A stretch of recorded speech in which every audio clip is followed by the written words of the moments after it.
نور خلک ملامتول او پلمې جوړول پرېږدئ.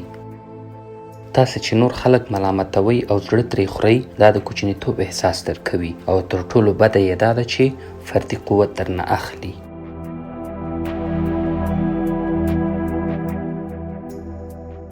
تاسو چې نیوکه او شکایت کوئ، دا د کمزورۍ احساس درکوي او د حالاتو د اغیزناک کنټرول وړتیا درنه اخلي. نو له هر خنډ سره په دې وینا مخ شئ چې زه مسؤل یم.